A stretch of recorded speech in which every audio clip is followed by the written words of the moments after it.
Hello, everyone. So, welcome. And we are so grateful you're here joining us to think about this idea of hungry ghosts. We thought about this title partly because this is being presented a few days after Halloween. So, ghosts, of course, came to mind. And if you know Richard and I, you know that like we start celebrating celebrations After usually they're after they're over. over. It's usually like, oh yeah, okay, right. So it kind of made sense. But the idea of hungry ghosts is one that is just this compelling idea and a compelling description of a mind state that actually is pervasive in the world all the time, particularly in these days, but pretty much all the time. And it is also a classic description from the Buddhist teachings about one of the six realms that one is sort of born into, the idea of being trapped on the wheel of samsara, and you come back due to the karma that you've created in life, and you come back into one of the realms. And sort of the lowest realm is the hell realm, where there is just infinite amount of suffering. And then the next realm, it works its way up to the God's realm, which is still not a completely, blissful Oh, realm. no, consider. But the hell realm is first, and after that is the hungry ghosts. And the hungry ghosts are described as these people or these almost creatures who have just insatiable appetite and thirst and are have really huge bellies and yet very, very, very thin necks, and these sort of tiny heads. Often they're depicted with tiny heads, and so they've got this real sort of distress and conflict going on because their whole drive is that they are hungry for everything, Everything. insatiable. Yeah, and so food just represents part of what they're hungry for. Yeah, It could be fame and fortune, power, yeah, money, but all yeah, represented by the food. yeah. And And some of them have little mouths, some of them have big some of them mouths. have big mouths. And Yeah, I wanted to go through all of the realms because we all, in our view, we go through all the realms kind of at different periods in life, and that's what many people teach and think. And so you have the hungry ghost, which, if you've ever had that feeling of insatiable drive, or sort of an ambition that can't be stopped, or an ambition that does not see others, and that, you know, gratifies you in some way, but then never quite satisfies you. So you have to do more, always get yeah. The more you beyond. eat, the more you want. Yeah. Yeah, And yeah. and after that, if you're not quite a hungry ghost, then there's the animal realm, then there's the human realm and the demigod realm, and then the gods realm, all of which also have problems keeping us on this wheel of samsara. So the puzzle is, number one, how to recognize the wheel and recognize where on that wheel one is sort of found oneself, but also to see those around us and to be able to look and see what is it that is keeping others trapped on these different levels. And so, in the strict sense, sometimes hungry ghosts are thought of as, oh, well, it's a one time deal. This is your reincarnation for this life. But many teachers and many traditions don't look at it that way. And this idea of this insatiable drive is And this character, like a hungry ghost, is one that is found in many, many traditions. In Indian tradition, in indigenous traditions. One of the things that is fascinating is there are characters in many sort of spiritual and traditions and cultural traditions where those who've died and have not died a death that has been completed in some way, they wander and wander sort of with this drive again that's not being satisfied. And if there's time at the end, we'll talk about some of those traditions. And then in modern psychology, Jung kind of talked a little bit, not in this exact languaging, but at these different sort of samsaric levels that we become trapped within. And famously, Gabor Mate has written a book about hungry ghosts, associating it with, the modern world and this addictive quality that is pervasive. But in Indian tradition, as well as the Buddhist traditions, and the Buddhist traditions in different sort of lineages of the Buddhist tradition are slightly different in the way they may approach these different realms, but it's interesting. And also in the Indian tradition, it's quite pervasive, this idea of the hungry ghost, but it's not actually called the hungry ghost usually, is it? No, the most famous is, what's it called? Kirtamurti. Kirtimukha. Kirtan, the word kirtan? That's when you praise things. And so this is a praisable or laudable face.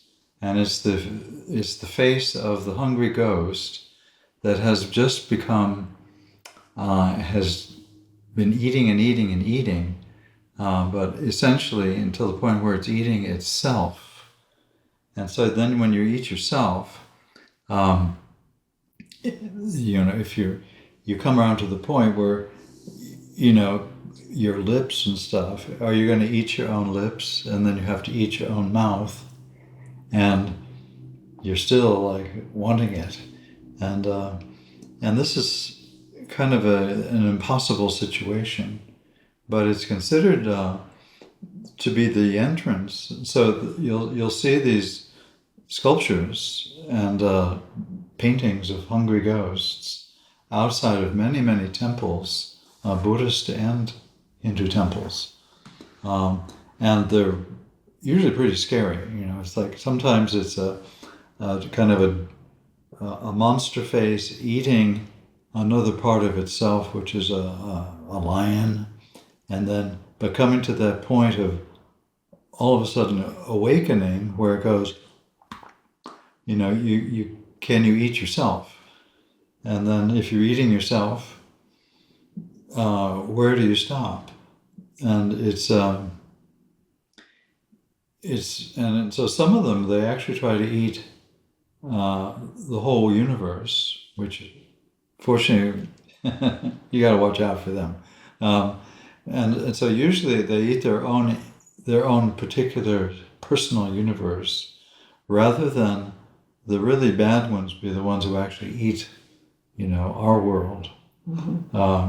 Although that's a whole political discussion. But when they're eating it, they always come around to the fact that the whole thing is connected as one thing. And so they're coming back around and they're eating their own backside and then their own head. And so, and then they have this realization of like, when they actually choke on it. And there's another symbol for the Ouroboros. The snake eating its tail. The snake eating its own tail. And that's a lot less messy, but perhaps a little more practical. But you run into the same problem if you are a snake eating your own tail. But and the interesting thing with these is that you have these different realms. You have the realm of the hungry ghost, let's say, that the primary sort of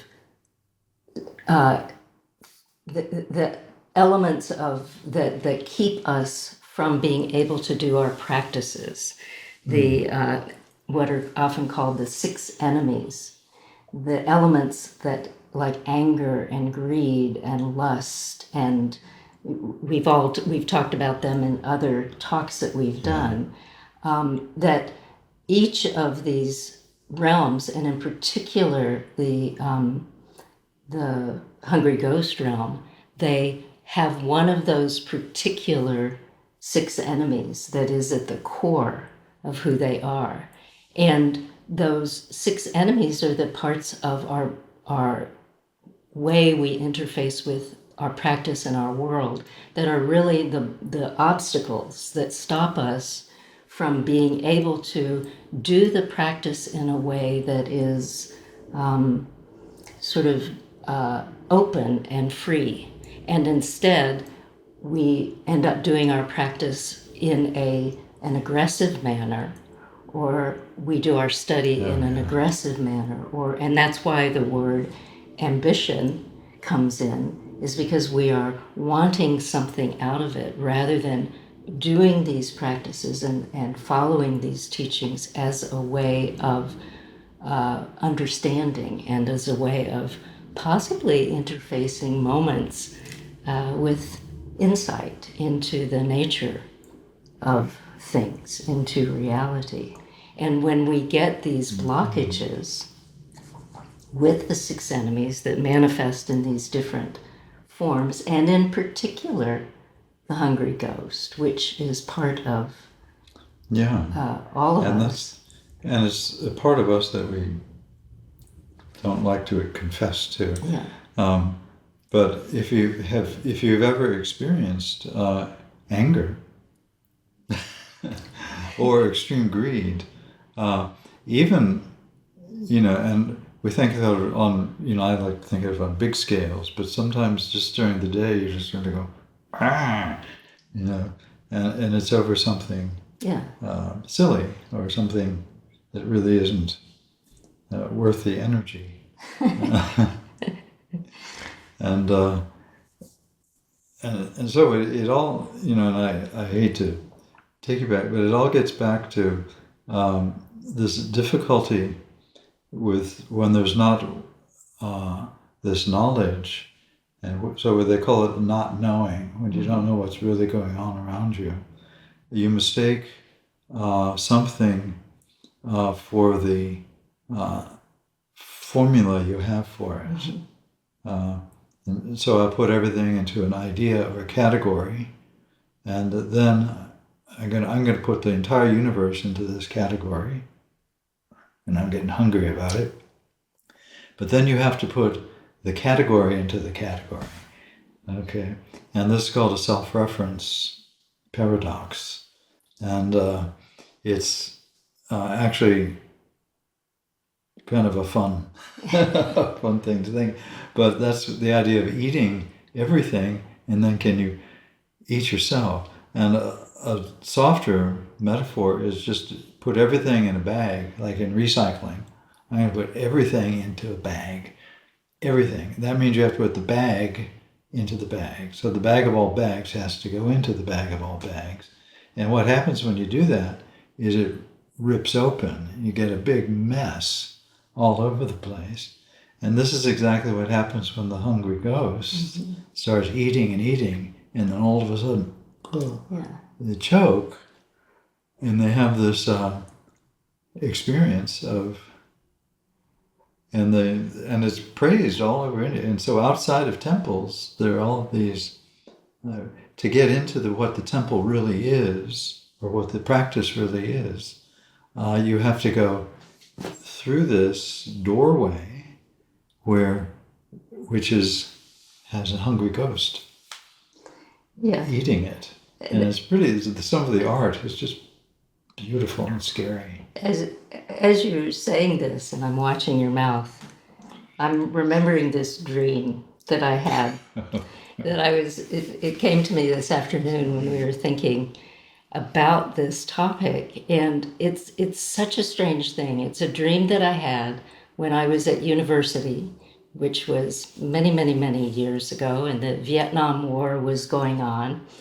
And I had never heard of hungry ghosts. I'd never had any ideas about any of these things. And I had been studying a little bit. I was studying psychology, and I was very taken with the idea of Gestalt work. And I went to, was very much opposed to the war in Vietnam. One night I was asleep, and I started having this dream about Richard Nixon, who was the president at that time. And, I was sort of listening to who he was, and he didn't seem as bad as I'd imagined him to be. And he was saying, we're doing this because we're wanting such and such, and we're doing this because we're wanting such and such. And then as he went on for a minute or two, the word wanting kept getting more and more pronounced. And so he would say, we're doing this because we're wanting, and his mouth was doing this thing. And by the end, it was like, and we're wanting. And I was sort of having this nightmare of being engulfed by his mouth and the word wanting. And then I woke up, and being someone who'd studied just a corner of Gestalt stuff and looking at Gestalt dreams, I thought, whoa, this is what, this is a dream about the war in Vietnam. And then I realized all of our dreams, from the Gestalt perspective, everything that appears in a dream is you. And so in that dream, if I were going to analyze it from a Gestalt perspective, I could conceivably become Richard Nixon. I could become his mouth. I could become the word wanting. And I had this flash that, oh my God, I was as greedily and as ferociously stuck in my views as I was dreaming he was in his. And it was this vividness of exactly that image that you're showing, which is, it's almost like this, it's almost like the opposite of vomiting, but it is like vomiting, where your mouth is so big and you are pulling things in, and yet the whole inside is being ripped apart. And that's what's so powerful about this image of the hungry ghost, or the way that it's spoken of in Indian mythology. And there's that story that you were talking about with Rahu and Kirtamurti. Oh, yeah, right. Yeah. And so there are many stories. And this, I think the main version of the story is from the Skanda Purana. So if you have good luck in finding that, and then finding a translation that's decent. But one of the stories is that there was a yogi named Jalandhara. So Jalandhara Bandha, which and it's actually a wonderful practice, because if you can get your heart open, all of these problems all of a sudden make sense. But Jalandhara was a very good yogi, and he was also had become very, very powerful and had taken over things, because he was taken over everything politically, and so he was up for some reason, and I'm not sure whether it was Rahu or someone said that he was a problem, and he arranged to have Shiva come, and he wanted to see Shiva, and he had something in mind, and so I think it was Rahu arranged, and Rahu is the famous demon who tried to eat the moon, but then got his head cut off just as the nectar of the moon. So the moon is nectar, and so it's immortal. So his mouth and lips and his head are immortal, but fortunately, it's what's happening, and we think of lunar eclipses as like some shadow of the Earth or something. No way. And so he called Shiva, and so he was really famous and powerful, and he said, Shiva, I am, I've got it, I am in charge of everything. Therefore, I demand that you give me Parvati, okay, which is Shiva and Shakti. Parvati is beloved of Shiva, and because she belongs to me now. And of course, Shiva is known for being kind of getting upset occasionally. In the form of impermanence and time. And so he just like, what? And so he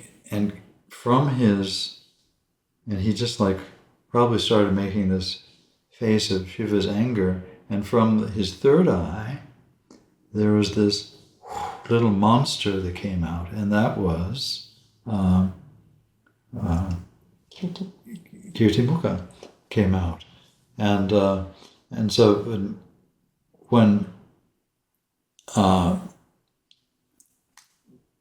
Rahu, who was also, he was a very bad demon, and in these stories, he has 10 heads, and in some, Shiva wears 9 of his heads on his crown. But he saw this demon, this insatiable little, and he, all of a sudden, got scared. And, and he's always been... Rahu? Yeah. Oh. Rahu got really scared. And, and the fact is, Rahu is always extremely greedy and collecting things, but he never acknowledged that fear was part of his motivation. But deep down, he was really afraid, because he knew, all of us know how stupid we are when we're trying to, when we're trying to eat the entire universe for dinner. And even if you get it, you're not going to be, you're still, you'll be infinitely dissatisfied. And so Rahu had this realization when he saw this little monster who was about to eat him and about to eat everything else. And he just asked Shiva, please, I understand, please forgive me. Parvati does not belong to Jalandhara. And Shiva goes, you're right. Oh, and so Shiva decided to, what can we do now about this little monster that came out, Kirtimukha. And he said, why don't we do this? Why don't we get him to eat his own body? And so he said, here, Kirtimukha, try eating this. And he put Kirtimukha's fingers or claws in his own mouth. Anyway, he started eating it. And so they managed to get him to eat himself. And and meanwhile, Rahu is observing this, and he's like, oh my God. And finally, he gets to that point where he chokes, and Rahu is then basically transformed or enlightened, because he's seen that which was representing what he was doing. Mm-hmm. And he goes, let's go. Yeah. And yeah. And seeing one's own self, and I mean, not that dream I had was even anywhere near being enlightened, but it was this flash of insight into seeing one's self, seeing that really truly how easily, I could, in all my righteousness of, this war is terrible, become the person who, for whatever reason, has done this ill will. And the theme that keeps coming up with all of these different realms that we get caught in, and the hungry ghost realm is sort of one of the most tragic, in a sense, of all of the realms. But the common theme is that how time and time and time again, because of these qualities of ignorance, like the six enemies, we forget who we are. We forget to see the connection that we have to other beings, and that's what's so beautiful about that story is that Rahu saw that, like he went there with that same, self-righteousness, and then saw his own ego, and it wasn't like, oh well, the ego's bad. It was just that because he saw it, he saw through it, and once that happens, it dissolves, and and it's funny that Jalandhara, because of course brings to mind yoga practice, and it's a big thing in the Yoga Sutra also. This whole thing where you can, because you gain the ability to really focus your mind, by being mindful of your breath and getting good postures and pranayama, you can focus. And a lot of people, that's as far as they take it, they think, oh, look how focused I am. Now I just want to have 10 billion disciples and that much money, at least. And so it's the third pada, the third chapter of the Yoga Sutra, which people often don't get to. they burn out, long before. Yeah. And they try to skip to the end, which is also a good practice. But it's talking about how this ability to really do dharana, dhyana, and occasionally samadhi, and that's these final three limbs, that this is really a very cool thing.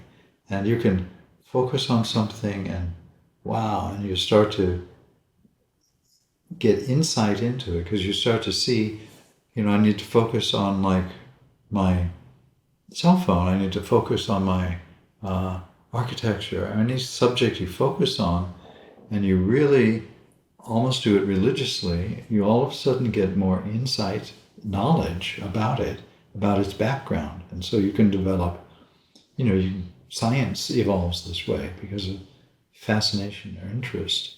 Any of the sciences, academically or religious, it's all focus of the mind. I'm focusing.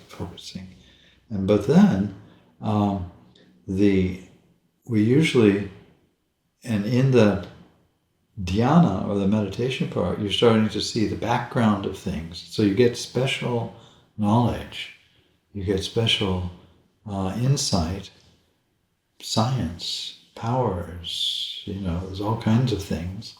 And what happens is that your ego, there's the temptation.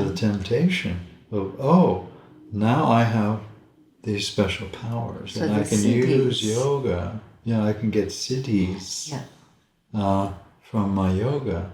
And the Yoga Sutra is very careful in saying, and they talk about the different, once your meditation gets deep, you can get special, you can have almost this intuitive depth of all of the different senses. You go, ooh, I can feel magical things, and then it says, I think in verse 37, and in some translations, verse 38, you got to be careful. That's basically, it says that these things are obstacles. These things, the siddhis, are often obstacles to samadhi if there's any desire to have them or to keep them. or to use them. And so this is a theme that's then repeated throughout the chapter that, oh, if you think, well, you're going to get infinite power, do you want your own universe? How about just, oceans and oceans of, billionaires flowing into your, whatever. You could, and you go, yeah, I want that.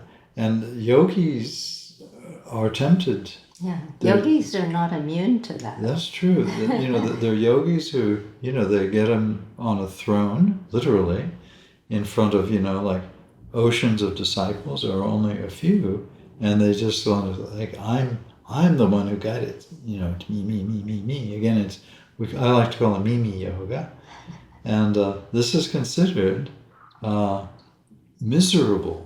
It's next to, if they didn't have that, then they can actually experience the depth of samadhi and be totally satisfied without having to eat the entire universe. Yeah. And so there are lots of different stories like this. Yeah. And so to enter into the deeper practices, one has to enter the. And so once you get inside of the temple where you have the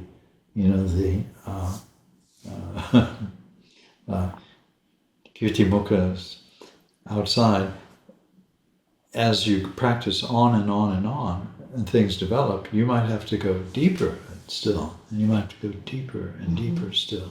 So there might be many temples inside of temples. And a theme that comes up with this is that Kirtimukha came from Shiva, from the third eye, out of anger. And so there was this, it wasn't like, coming out of his navel on a lotus flower. It was this sort of, the foundation of his being was anger.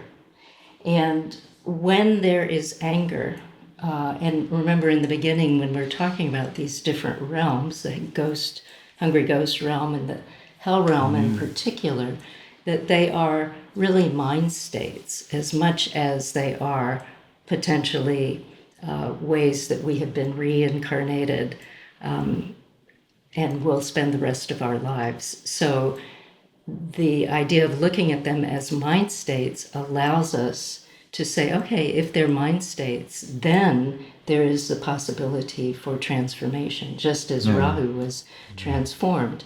And when you look at anger and look at what it, and contemplate, what does that feel like? What are the physical sensations associated with anger, which are, tightness and heat and barriers, etc. And an image that is so beautiful that comes to my mind is this image that is often used in the Tonglen practice, where you are able to give kindness and compassion and healing to others who are suffering, because you very carefully and very gradually undo the protective barriers you have around your heart. The idea of fear, the idea of distancing yourself from others, the idea that all of these qualities that anger itself perpetuates within the embodied experience. And so very often when we talk about some of these deities, there is this idea that, something happens to them, and then it is as if their heart breaks open. And not in a bad way, like not brokenhearted, but their heart comes open from the inside. Either a really hard barrier on the outside of it, or an image that I love is the image of, we often walk through life being protected, which we've needed to do, and if, because of circumstances that have arisen. And for instance, when Gabor Mate talks about addiction and its relationship to the hungry ghosts. It's, you do these things because of experiences of difficulty, of what he calls trauma that have happened. And so you have this protective barrier that you've sort of built. And then the trick is, or the gift is, to find whatever it is you can that will allow this to start softening. And one of the images that I love is that the heart is encased in ice.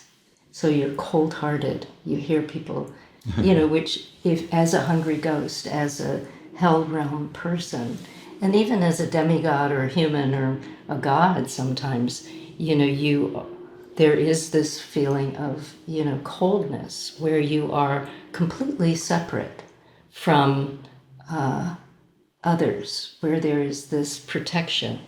And then what is it that you find that will allow that to melt away?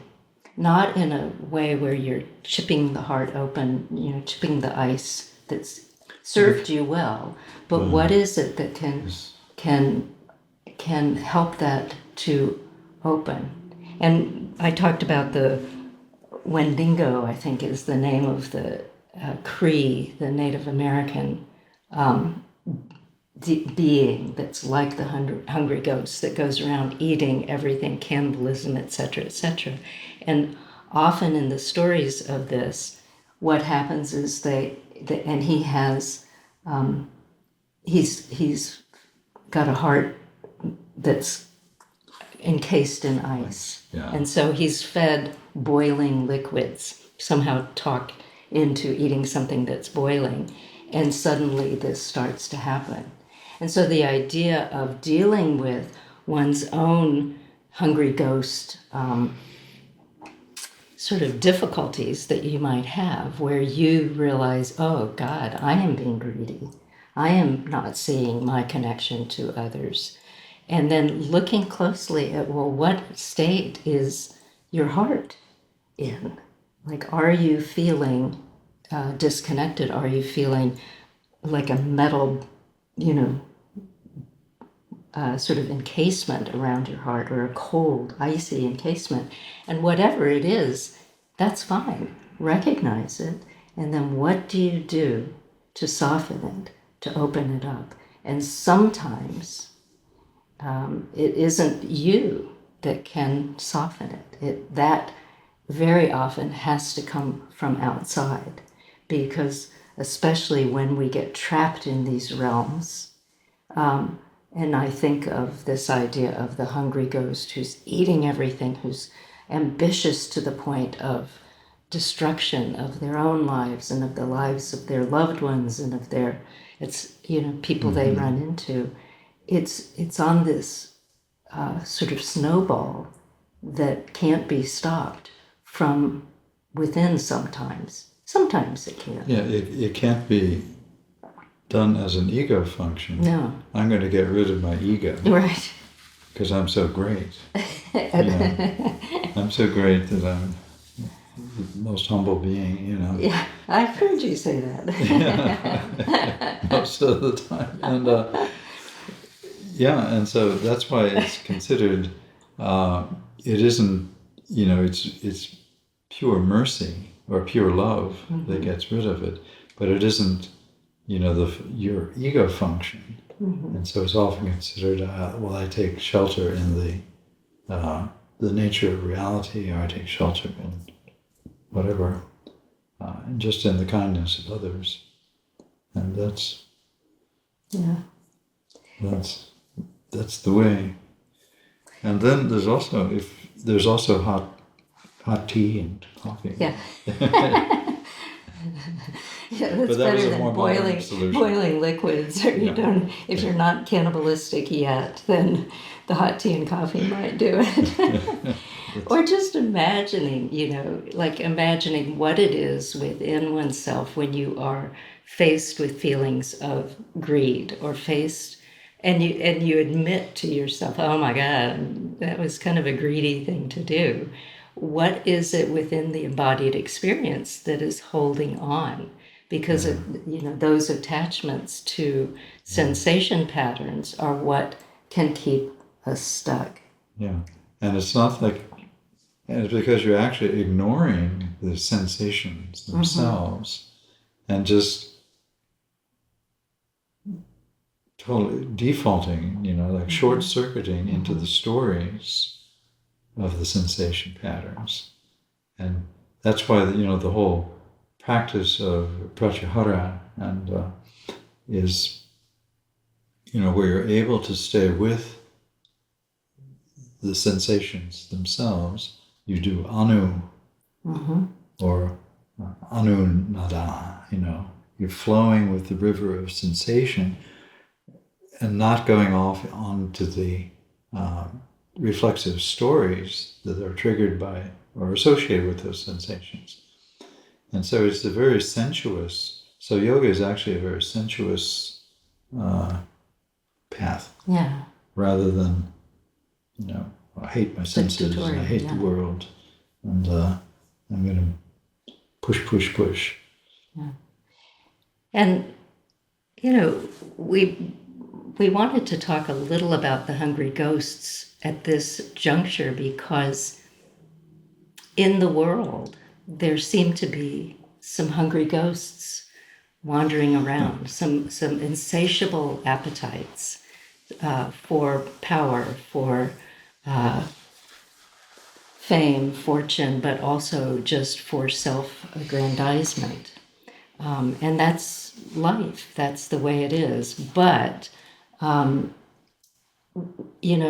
as those of us who hopefully through the grace of friends who keep us in line and give us feedback and let us say, you're getting to be your hungry ghost self again, that we can back out of it a little bit. What we find is that either we get very dismayed and thrown off into some of the other realms of dissatisfaction and dysfunctional mind states ourselves, or we start feeling the tenderness of connection and seeing that these people too are, if we see them as this image of a hungry ghost, of someone who has this distended belly and this narrow throat and this, longing to be satisfied, it's much more difficult for us to then fall into the realm of becoming angry or becoming better than them, etc. And it's, we talk often in these talks about the Brahma Viharas, or the four immeasurables, that, these capacities that we develop in order to really emulate and to evoke compassion in others and to offer it from ourselves. And there is, when we were getting ready to do this talk, I, tried to stay away from AI, which was hard. It's like it's following me like a hungry ghost. But I did read a fair amount by Thich Nhat Hanh, and also saw this beautiful, beautiful lecture of his that I highly recommend. You just Google it on YouTube. And having worked personally with him ourselves, and also read a lot of his work, he has such a simple and delicate and genuine sort of and sincere approach to bringing kindness and love and compassion into the world. And this talk that he gave is very much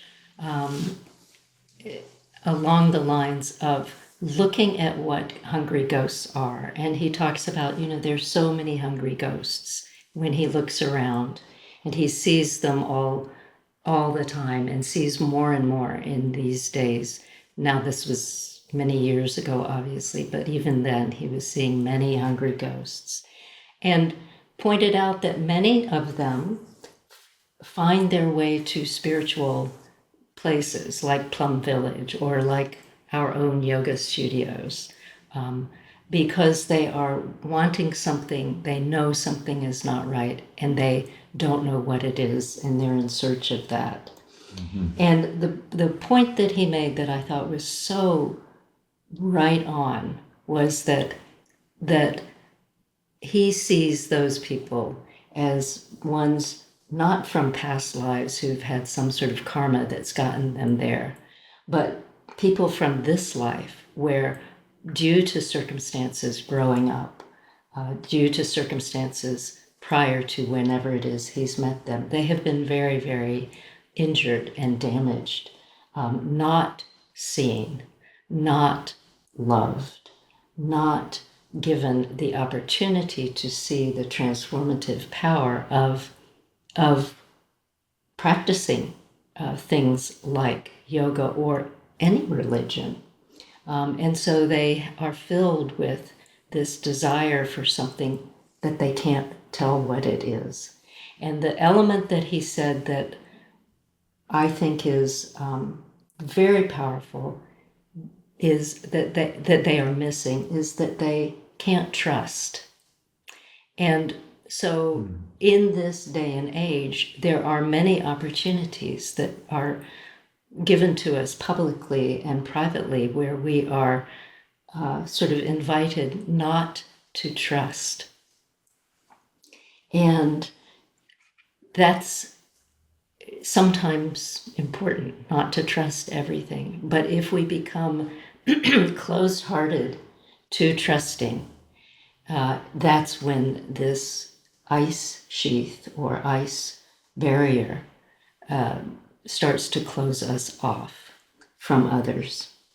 And the thought that, comes to mind is when we see people who can't trust, who are so angry, who are what we might call hungry ghosts, what do we do? And we could give them a copy of the Yoga Sutra and we could tell them stories, and it might make them more angry, or it might cut through to some of them. But the real thing that we can do is to find a way to authentically see them and to imagine them, maybe as a young kid who, imagining that there must have been a day when they weren't so bitter, and letting them see that we ourselves are open to simply being there and holding space for them until they're ready to soften up. And maybe they never will, and maybe they will, but without having any agenda that we lay upon them, but instead really looking closely and saying, well, they got here because something bad happened to them, and they've done great damage because something bad happened to them. And that doesn't mean just let them be and watch them hurt other people. This is this upekshanam thing. But also, how do we walk that line of holding space for them, seeing them, and offering them tenderness without letting more harm be done. Right, without buying into them as, oh, you're not so bad, because that's also that's part of their power, is to pull you in. And I think the word upekshanam that just means to see, and it doesn't mean to ignore, but it means to see deeply, to see in a high way, deep into someone. Mm-hmm. And we have to do it with we have to do it to ourselves. Yeah. Well, that would be a good place to start. That would be a good place to start. And then whatever that is. Yeah, and the term equanimity is often used for upekshanam. And that's one way of looking at it looking at that is that you're not making comparisons, that this is better than this, that this is better than that. Although you somehow are able to not compare things, but maintain the capacity for discriminating awareness. So how do you do that? And you do that by staying awake to the moment, little step by little step, and saying, oh, when you can intervene at the right moment to make a difference, you make a difference. Not just everything's okay, but not necessarily, well, this is a bad person and that's a good person. And, yeah. And knowing that for all of us, we get trapped by the ego function. And I don't know if we want to go into, we won't go into it. Maybe next time we'll go into the enemies of the Brahmaviharas, also the near and far enemies. But to really get trapped by our own illusion of being the savior or being the that's a big one. Warrior or whatever. Yeah. Look at me. Yeah. And and oftentimes that approach, when you start to mix practices with it, it becomes worse for the planet and other beings. And there are thousands of little examples in the history of religion when different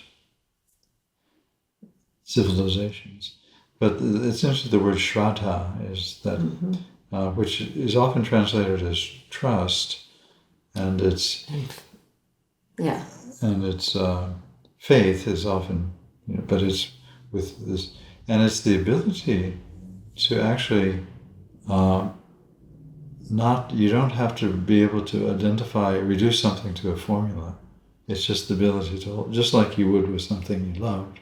It's like, you don't have to, the connection is immediate and wonderful.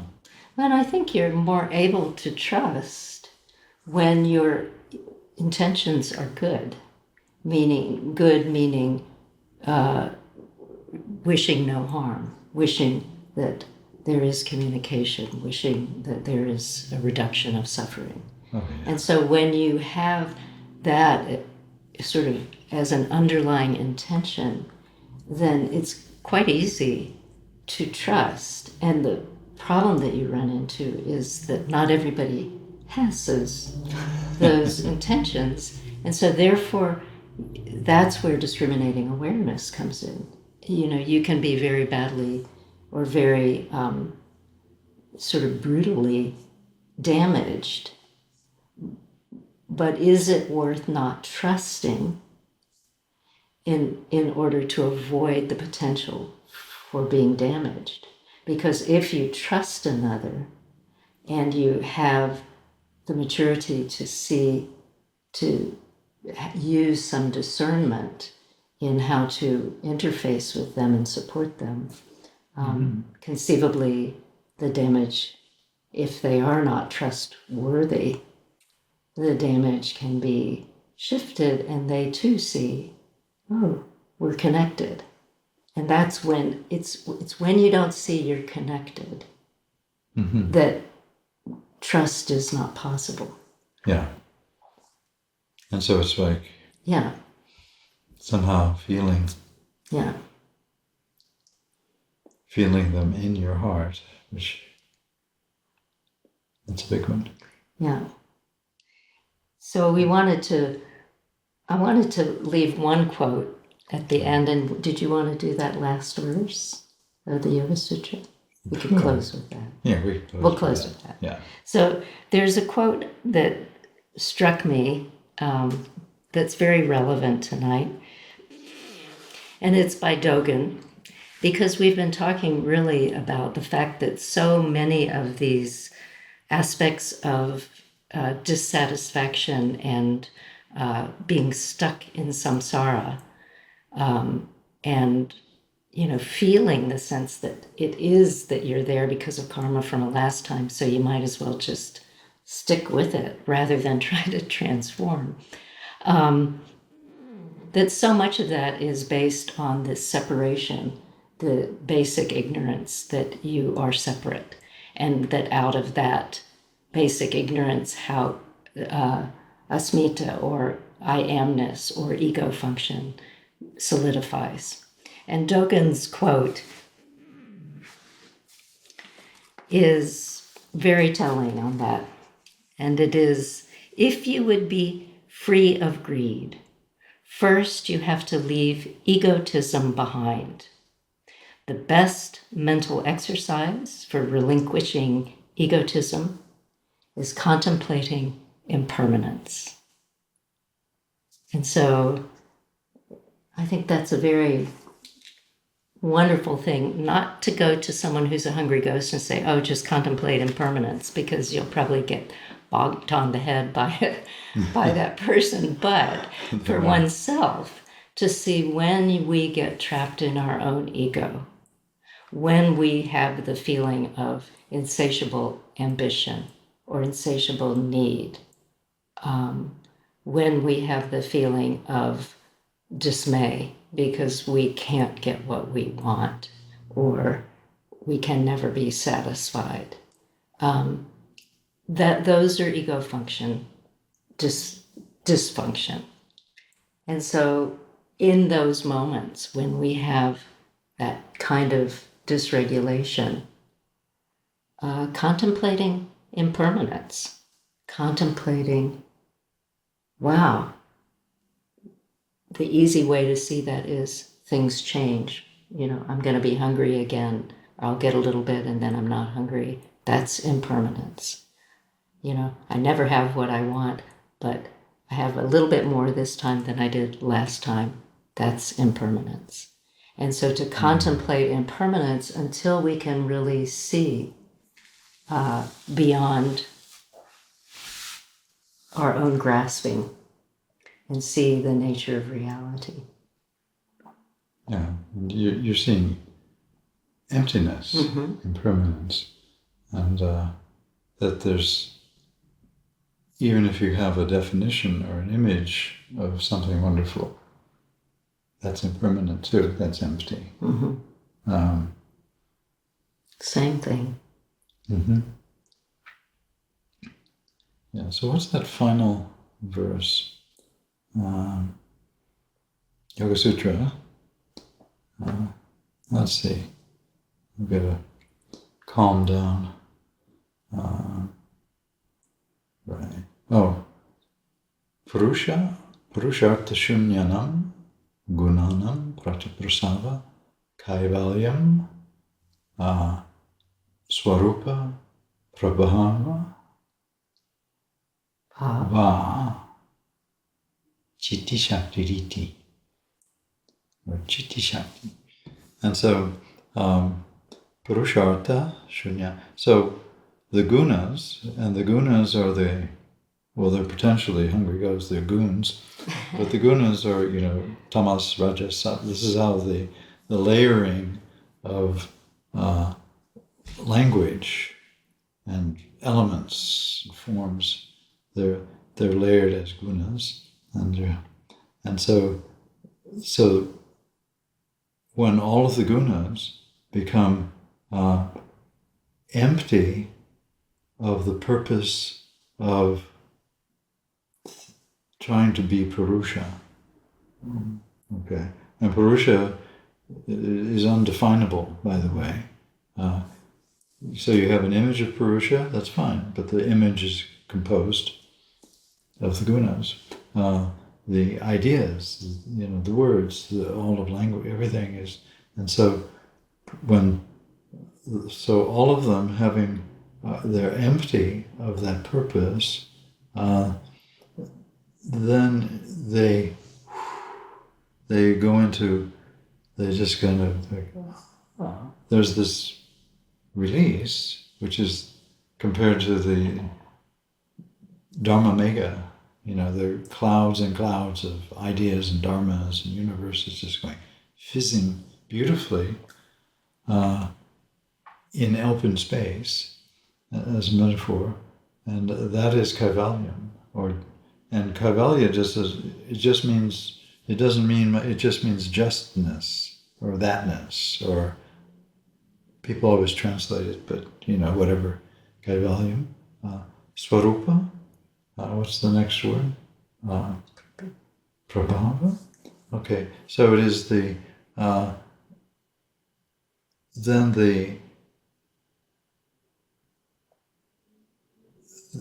there is resting or shelter or abiding in swarupa, and so in the true form of Purusha. And so Purusha rests just rests in its swarupa. And of course, you'll be thinking, well, what is the swarupa? And that's part of the process of the gunas. Or va, and this is one of the best words. And you can get there to understanding Purusha if you contemplate impermanence. Yeah. Yeah. And anyway, va. Which just is a favorite word, is or chitti shakti. It's just chitti shakti. And so the Yoga Sutra started out with chitta vrittis, which means the modification of chitta, which is the mind, and it takes on all these different forms. And you want to just cause them to suspend.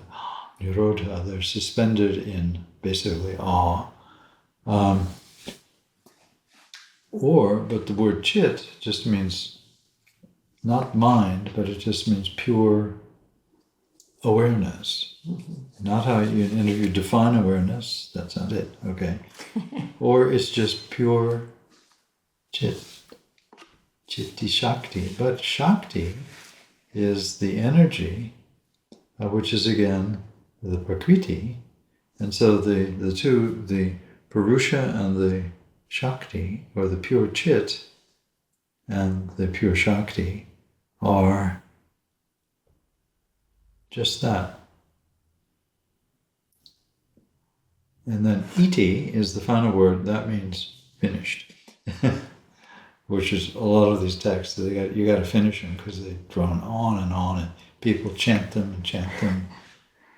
So we love the idea that if you can't really remember the whole Yoga Sutra, you kind of don't even understand what we were talking about tonight, because we were blabbing in all these directions. You just say Va Chitti Shakti Chitti Shakti Chitti Shakti Chitti Shakti.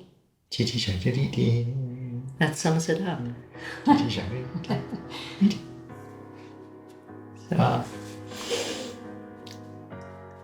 So we hope this was helpful. And if not, just do that last little chant. And so thank you for coming.